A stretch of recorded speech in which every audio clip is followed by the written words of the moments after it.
Bonjour tout le monde, bonjour! Bienvenue dans la zone cuisine. Aujourd'hui, on prépare une confiture de framboise à l'aide de seulement 2 ingrédients. Allons-y!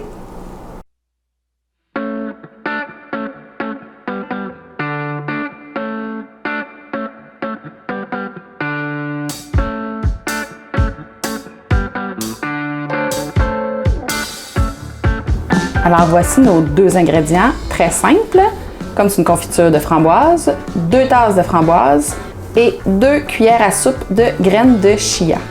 Tout ce que nous avons à faire, c'est les mettre dans la casserole et porter à ébullition. Allons-y! Notre casserole, met nos 2 tasses de framboise, on part le feu, graines de chia et on porte tranquillement à ébullition.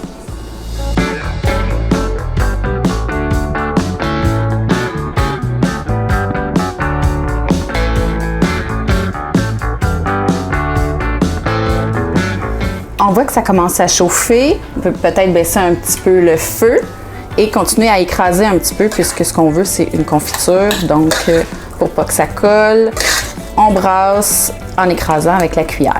On continue à chauffer.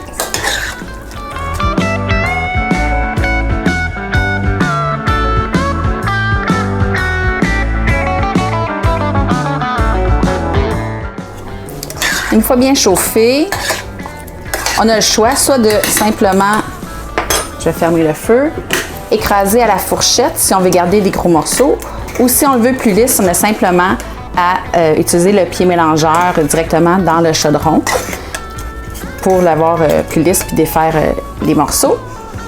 Et une fois terminé, il faut le laisser reposer un peu pour que les graines de chia puissent prendre en confiture. Alors, une fois que je l'ai écrasé à la fourchette, ou si vous préférez au pied mélangeur pour défaire plus les morceaux, les graines, pour le laisser refroidir, bien, avant, si vous voulez le sucrer, vous pouvez rajouter du sirop d'érable.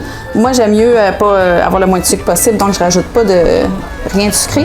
Donc, on le transvide pour le laisser refroidir. Déjà, j'ai une belle consistance de confiture. Donc, on voit que le 2 tasses donne un petit peu plus qu'une tasse de confiture.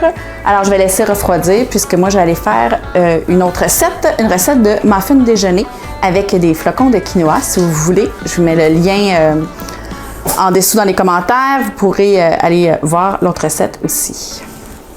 Et voilà, c'était la recette de confiture à 2 ingrédients, 3 si vous voulez sucrer. Alors, vous pouvez l'utiliser sur vos toasts le matin ou à l'intérieur de d'autres recettes qui demandent de la confiture et ainsi sucrer un peu moins vos desserts. Donc, je vous dis à la prochaine et d'ici là, amusez-vous avec vos chaudrons. À bientôt!